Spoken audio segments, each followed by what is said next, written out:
A routine stop turns violent when racist police officers brutally assault a black man on the street, unaware of who he really is. Their arrogance blinds them as they strike with impunity, until bystanders gasp in shock. The truth shatters their control. The man they just attacked is none other than the Federal Chief Prosecutor. Panic sets in as the officers realize the consequences will be swift and unforgiving.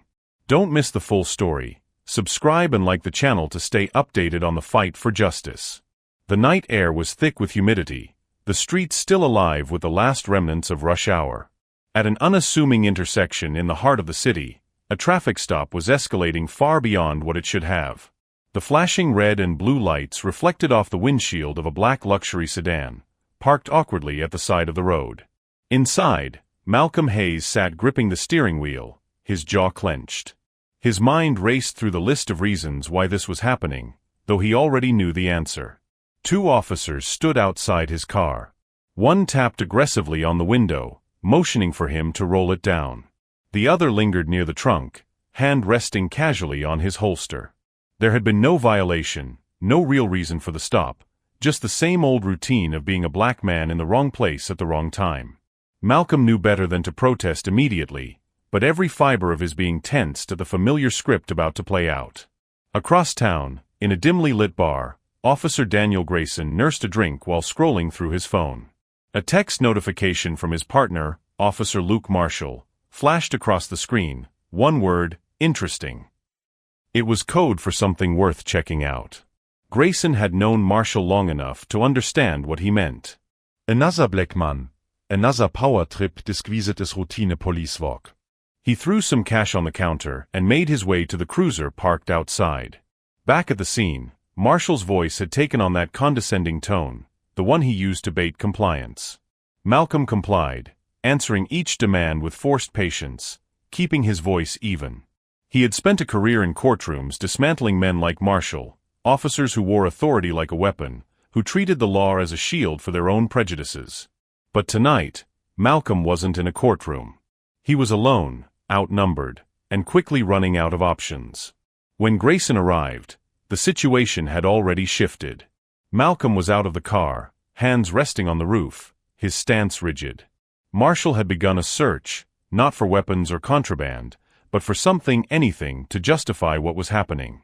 When Malcolm shifted slightly, exhaling in frustration, it was all the pretext Marshall needed. A hard shove sent Malcolm stumbling forward, and in the next instant, fists followed. Pain exploded through his ribs as a baton struck his side, knocking him to his knees. A sharp boot connected with his shoulder, forcing him flat against the pavement. The weight of their authority bore down on him, each strike more humiliating than the last. Malcolm gritted his teeth, willing himself to remain conscious. He had spent his career fighting men like these in court. Never did he expect to be at their mercy in the streets. A bystander had begun recording, their voice trembling as they demanded the officers stop. Others gathered, drawn in by the brutality of what should have been a simple traffic stop. The air was electric with outrage, and still, the beating continued. Then, someone said it. A single sentence that cut through the chaos. Do you know who that is? That's the Federal Chief Prosecutor. The shift was immediate. The blows stopped mid-swing. Malcolm coughed, blood staining the asphalt beneath him. Marshall stepped back first, his face blanching as the weight of the words settled in. Grayson, ever the pragmatist, was already calculating the fallout. This was no ordinary arrest. This was a career-ending mistake. In the distance, sirens approached, but these weren't just any responding officers. The Department of Justice had been contacted. The same system that had shielded men like Marshall and Grayson for years was now working against them. There was no covering this up, no spinning the narrative. The videos were already online, the headlines writing themselves. As Malcolm struggled to sit up, the anger in his gaze was more powerful than any words he could muster. The pain was temporary. The damage they had just done, to themselves, to the department, to the system, was permanent. And this time, justice wouldn't be served behind closed doors. It would play out for the world to see. The city, the country, everyone was watching. Malcolm Hayes sat upright in the hospital bed, his body still aching from the assault, but his mind sharper than ever. The room buzzed with low murmurs of legal staff, federal agents, and his closest allies, each aware that what had transpired was no longer just an isolated act of brutality, it was a battle cry. The world was watching, and every second that passed meant someone, somewhere, was calculating how to shift the narrative. Malcolm wasn't going to let them win. Luke Marshall's hands trembled as he gripped his phone, reading the headlines that spread like wildfire. The footage of the brutal beating had been shared millions of times, and he could feel the weight of it settling in his chest. The department was distancing itself fast, the police union scrambling for damage control. He had always believed the system would protect him. Now it felt like he was on an island, alone, waiting for the inevitable collapse. Daniel Grayson paced the precinct conference room, listening to his lawyer outline their defense. His mind flickered between panic and cold calculation. He needed a way out. They had followed protocol, hadn't they?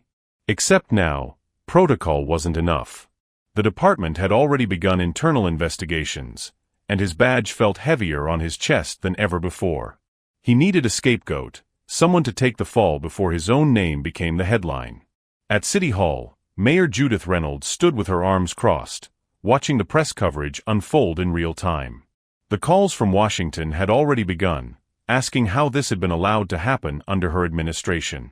Her re-election campaign was at risk, and she knew what had to be done. Someone had to be sacrificed to the public. It wouldn't be her. Nathan Carter, relentless as ever, move trug the Department of Justice headquarters like a man possessed. He was building a case not just against Marshall and Grayson, but against the entire structure that had allowed this to happen. He had spent years uncovering corruption, but this case had the potential to break everything open. He wasn't going to let it slip away. On the streets, the protests swelled. Thousands of people chanted Malcolm Hayes' name, demanding justice, demanding action. Social media was ablaze, politicians taking sides, corporate sponsors making public statements of solidarity. It was no longer just about Malcolm. It was about every name that had come before him, every injustice swept under the rug. The city was boiling, and no one could predict what would happen next. Inside the precinct, Grayson and Marshall sat opposite their lawyers as the first round of questioning began. The Silence stretched, thick with tension. The first cracks in their defenses were forming, and both of them knew it. The system they had relied on for protection was now weighing its options. Would it shield them, or would it let them burn to preserve itself? Malcolm clenched his fists, pain shooting through his bruised knuckles. This wasn't over. This was just the beginning. The fight for justice had only just started, and he would see it through to the end. The next move was his, and he was ready. Malcolm Hayes remained seated in the hospital room, his phone lighting up with messages from allies, reporters, and high-profile attorneys. The gravity of the situation was growing, and every new headline cemented the fact that this case was no longer just his battle, it was a turning point. He knew this wasn't just about him. This was about every case of brutality that had been buried before it ever saw the inside of a courtroom. He wasn't going to let this one fade away. Luke Marshall fällt soweit closing in. The press coverage had intensified, and his department had already begun discussing possible suspensions. His lawyer had assured him they would fight back, but deep down, he felt the tide turning against him. He had played this game before, had seen officers walk away from worse, but this time, something felt different. The pressure wasn't just coming from the media, it was coming from the people on the streets, from within the department itself. He wasn't sure who to trust anymore. Daniel Grayson sat with his hands clasped in front of him, his attorney pacing behind him. He had always considered himself smarter than most, but he had underestimated the scale of this fallout. His usual contacts, the ones who could pull strings and make things disappear, were hesitant. The mayor's office had gone silent, and the union was no longer making promises. He realized now that he had overplayed his hand. He wasn't untouchable anymore. Mayor Judith Reynolds stared at her reflection in the mirror of her office, the exhaustion evident in her features. Every call from Washington, every demand for an immediate response, only added to the pressure mounting on her shoulders. She knew her career depended on how she handled this case. She had to make a choice: defend the institution or let it crumble in the name of justice. She had spent years navigating political minefields, but this one felt different. The public wasn't backing down, and neither was Malcolm Hayes. Nathan Carter leaned over a stack of case files, his mind racing as he connected the dots. Every document, every suppressed complaint, painted a clear picture of a system built to protect itself at any cost. He wasn't just fighting against two corrupt officers, he was unraveling an entire network of protection, of backroom deals and hidden alliances. He knew he had to move carefully. The more truth he uncovered, the more dangerous his position became. Outside, the protests grew. Crowds flooded the streets, their voices deafening, their demands clear. The chants weren't just about Malcolm anymore. They were about change, about breaking a cycle that had gone unchallenged for too long. The city was on edge, and every decision from the courtroom to the mayor's office would determine what came next. Luke Marshall received a call from an unknown number. He hesitated before answering, his pulse quickening at the voice on the other end. The message was clear, there was a way out, but it came at a cost. His mind raced through the possibilities, weighing betrayal against survival. He had spent years building a career on loyalty to the badge, but now, it was every man for himself. Malcolm Hayes closed his eyes, taking a deep breath. He knew that before this was over, more secrets would come to light. The real question was who would be left standing when the dust settled. This wasn't just a trial anymore, it was a reckoning. Malcolm Hayes could feel the weight of the moment pressing down on him. The hospital walls had begun to feel like a cage, but his mind was sharper than ever. He had spent years fighting for justice in courtrooms, yet now he found himself at the center of a battle he never expected. Every breath reminded him of the bruises, every shift of his body reignited the pain, but none of it compared to the fire burning inside him. Luke Marshall sat in his dimly lit apartment, scrolling through his phone with a growing sense of dread. Every news outlet had his name, every broadcast dissected his actions. The usual defenders of law enforcement had gone silent, unwilling to attach themselves to what was quickly becoming a political nightmare. His career was slipping through his fingers, and the fear of what came next gnawed at his insides. Daniel Grayson sat in a meeting with his attorney, his composure beginning to crack. Every word coming out of the lawyer's mouth felt hollow. The department had issued a public statement distancing itself from him and Marshall, and the union was refusing to back them without an airtight defense. He had always believed that loyalty to the badge meant protection. Now, he understood that loyalty only lasted as long as it was convenient. Mayor Judith Reynolds paced in her office, exhaustion pulling at her features. The city was in chaos. The protests outside City Hall were growing in numbers, spilling into every district. The pressure from federal agencies was intensifying, demanding immediate action. She had thought about weathering the storm, letting the outrage burn itself out, but it was becoming clear that this wasn't going away. She needed a strategy before the city turned completely against her. Nathan Carter sifted through a stack of legal documents, his fingers tightening around the edges of each page. He had seen corruption before, had prosecuted officers who abused their power, but this was different. The depth of the cover-ups, the institutional silence, it was all calculated, deliberate. He wasn't just facing two officers, he was facing an entire system designed to insulate itself from accountability. He wasn't sure how deep it went, but he intended to find out. Outside, the protests had reached a boiling point. Streets were packed with people demanding justice, their voices reverberating off the buildings. The anger wasn't just about Malcolm anymore, it was about every case that had been buried, every name that had never gotten the chance to be spoken. The city was shifting, and for the first time in a long time, it felt like something irreversible was happening. Luke Marshall received another call, this one from a private number.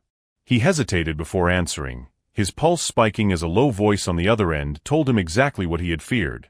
There was no saving his career, but there was still a way to protect himself. He gripped the phone tighter, listening to the offer, knowing that this was the kind of deal that came with consequences. Malcolm Hayes sat upright, ignoring the pain, his mind racing. This wasn't just about him anymore.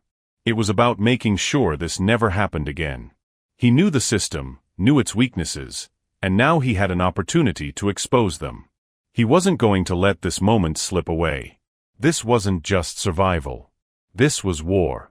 Malcolm Hayes clenched his fists, the bruises on his knuckles aching as he exhaled. The hospital room was no longer a place of recovery, but a war room, where every second counted.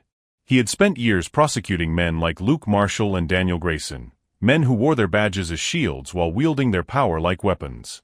But this time, it was different.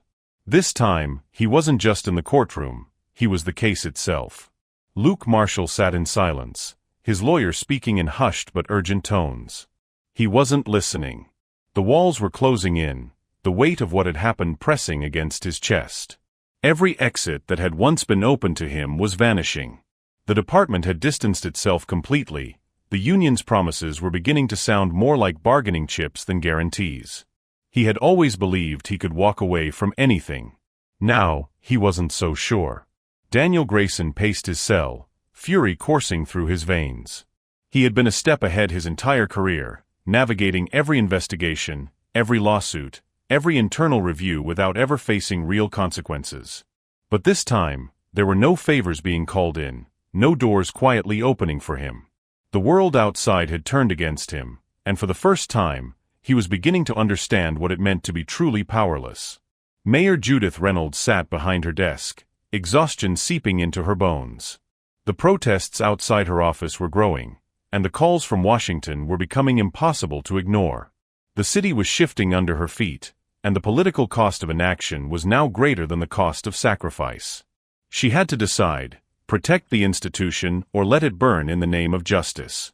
Nathan Carter's office was a whirlwind of movement, files stacked on every surface, his phone lighting up with messages from reporters, attorneys, and government officials.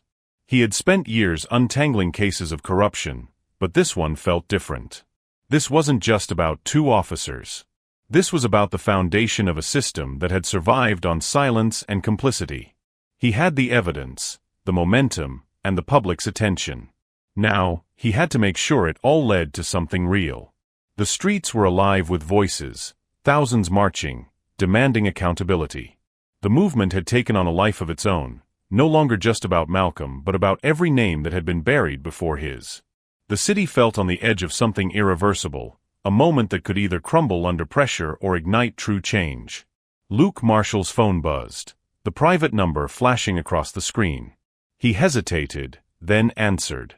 The voice on the other end was calm, controlled, offering him a way out, but at a price. His mind raced. Did he take the deal? Did he turn on the department that had already turned on him? His entire life had been built on loyalty to the badge. But now, loyalty felt like a death sentence. Malcolm Hayes pushed himself to his feet, ignoring the sharp sting in his ribs. He wasn't going to let this fade into just another headline, another forgotten outrage. He had fought too hard, had seen too many cases vanish into bureaucracy. This time, he wasn't just seeking justice, he was demanding it. And nothing was going to stop him. Malcolm Hayes refused to let fatigue overtake him. The pain was secondary now, drowned out by the adrenaline coursing through his veins. The world wasn't waiting. The courtroom was no longer just a place of law, it was a battlefield. Every headline, every chant in the streets, every moment leading up to this had been a declaration of war. He wasn't just fighting for himself. He was fighting for every case that had been buried before his, for every life that had been erased by the system. Luke Marshall sat in a dark room, his hands trembling against the wooden table. The air was thick with the stench of desperation. The offer had been made. He could take the deal, expose the department's cover-ups, turn his back on the badge that had defined his life. Or he could remain loyal and face the fallout alone. There was no easy way out anymore. Every exit had consequences. Daniel Grayson gritted his teeth as his lawyer laid out the final strategy. The trial was moving too fast, slipping beyond their control. He had counted on delays, on procedural maneuvers to stall the inevitable, but now it was clear, this was happening. He could see it in the jury's eyes. They weren't buying the defense's justifications. The system that had always protected him was now weighing whether to sacrifice him to save itself. Mayor Judith Reynolds stood in front of the mirror in her office, adjusting the collar of her suit. The press conference was in minutes. The speech had been carefully crafted, every word designed to minimize backlash. But she knew the truth. No matter what she said, this moment had already spiraled beyond politics. The protests outside had swelled into something she could no longer control. The people weren't asking for reform. They were demanding a reckoning. Nathan Carter moved through the federal building with a singular purpose. His case files had become weapons, his strategy sharpened by every piece of evidence he had uncovered. The deeper he dug, the worse it got. The corruption wasn't isolated to two officers. It ran deeper, through policy, through precedent, through the very fabric of law enforcement. He wasn't just prosecuting a case. He was trying to dismantle an entire system that had been designed to survive at any cost. The streets were alive, but this wasn't just outrage anymore. It was something else, something more powerful. The chants wären fading. The people weren't leaving. The energy wasn't burning out. The city was shifting under the weight of its own history, cracking under the pressure of a truth that could no longer be ignored. Luke Marshall pressed his palms against his forehead, his breath ragged. He had always thought he understood power, had always believed that the badge would protect him.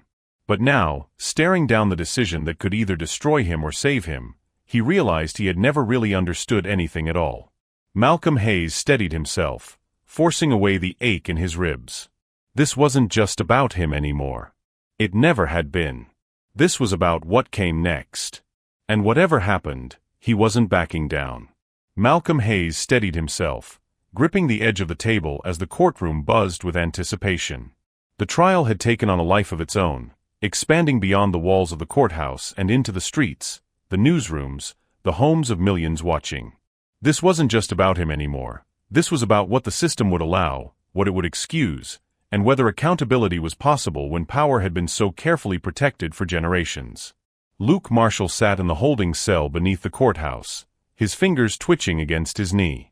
The silence was suffocating, each tick of the clock pulling him closer to the moment he had been dreading. He had been given an ultimatum: testify, or take the fall alone. He had spent his entire career believing loyalty would shield him, but now, that loyalty felt like a noose tightening around his neck. Daniel Grayson kept his hands folded on the defense table, his expression blank as his attorney whispered last-minute reassurances. He could feel the tension in the room, the weight of the eyes upon him. He had faced scrutiny before, but this time was different. This time, no one was covering for him. The higher-ups had made their choice. If someone had to burn for this, it would be him. Mayor Judith Reynolds checked her reflection one last time before stepping into the press conference. The statement had been drafted, carefully worded to avoid backlash, while still giving the illusion of action. She had spent her career balancing the demands of law enforcement and the expectations of the public. But the pressure was unlike anything she had ever faced before. The people wanted justice, not Nazarea as et promise. Nathan Carter ran a hand over his face as he studied the final set of documents in front of him. The case had shifted beyond what even he had anticipated. There was no way to contain it anymore, no way to silence the calls for systemic change. He had spent years tearing down corrupt institutions, but for the first time, it felt like the system itself was fighting back, desperate to preserve its existence. He couldn't let that happen. The protests outside had become impossible to ignore. What had started as demonstrations had turned into something larger, a movement that refused to fade. The city was no longer just demanding justice for Malcolm Hayes. It was demanding an end to the culture that had allowed this to happen in the first place. The people in power were realizing that this wouldn't be another case that disappeared into bureaucracy. This was a reckoning. Luke Marshall exhaled slowly as the guard approached his cell, signaling that it was time. He wasn't sure if he was making the right choice. He wasn't sure if the truth would save him or bury him. But he knew one thing: he had spent his career believing he was untouchable, and now the world was watching to see if that was still true. Malcolm Hayes sat upright, forcing away the pain. He had fought too hard to let this moment slip away. No matter what happened next, he knew one thing for certain: this trial would not end in silence. The courtroom held its breath as the jury filed in, their expressions unreadable. Malcolm Hayes watched from his seat, his jaw clenched, his hands gripping the table's edge. The past weeks had been a whirlwind of pain, revelations, and political maneuvering. Now, it all came down to this moment. Luke Marshall stood rigid, his suit slightly wrinkled from the hours spent waiting for the verdict. He had spent his life believing the system would protect him, that the badge on his chest would always serve as a shield. But now, the walls had cracked, and the system that once upheld him was weighing whether to discard him entirely. Daniel Grayson felt the sweat collect at the base of his neck. He had prided himself on being untouchable, on knowing how to navigate every crisis. But this time, he was cornered. His usual allies had distanced themselves, and the jury's verdict would determine whether he would be the department's next sacrificial lamb. Mayor Judith Reynolds tapped her nails against the armrest of her chair in the press room, waiting for the news to break. Her advisors whispered behind her, planning for every possible outcome. If the jury ruled against the officers, she would have to act decisively, make sweeping statements about reform. If they were acquitted, the protests outside would explode into something far worse than what they had already seen. Nathan Carter watched the clock, his legal pad filled with last-minute notes. The prosecution had done everything possible to ensure the truth was undeniable. The evidence was overwhelming, the testimonies devastating. If this case couldn't deliver justice, then what would? The lead juror cleared his throat. The room fell into complete silence. The words rang out, and everything shifted. Guilty. Luke Marshall's face drained of color. His entire world collapsed in a single instant. His lawyer was speaking, but he couldn't hear the words. He had convinced himself that the system would never turn against him, yet here he was, shackled by the very institution he had once served. Daniel Grayson swallowed hard, his breath shallow. He had prepared for this possibility, had tried to brace himself for the worst. But the reality of hearing the verdict sent a cold shock through him. There would be no quiet resignation, no backroom deal to make this disappear. He was going down. Outside, the crowd erupted. The shares, the crise of relief, the chance for justice reverberated through the city streets. This wasn't just about Malcolm Hayes anymore. This was about every case that had been buried, every name that had been forgotten. This was a message that the people were no longer willing to accept silence. Mayor Judith Reynolds straightened her posture, pushing away the emotions that threatened to creep in. She would take the podium soon, delivering a carefully crafted response. She would praise the justice system, promise reform, and ensure that the city didn't burn in the aftermath of this reckoning. Nathan Carter exhaled slowly, his fingers relaxing for the first time in weeks. It was a victory, but he knew better than to celebrate too soon. The fight wasn't over. The appeals process would begin. The system would find new ways to resist change. But tonight, for the first time in a long time, justice had won. Malcolm Hayes closed his eyes for a moment, letting the weight of it settle. He had fought for this. He had bled for this. And he knew that the road ahead would still be long. But today, they had taken a step forward. And that was something no one could take away.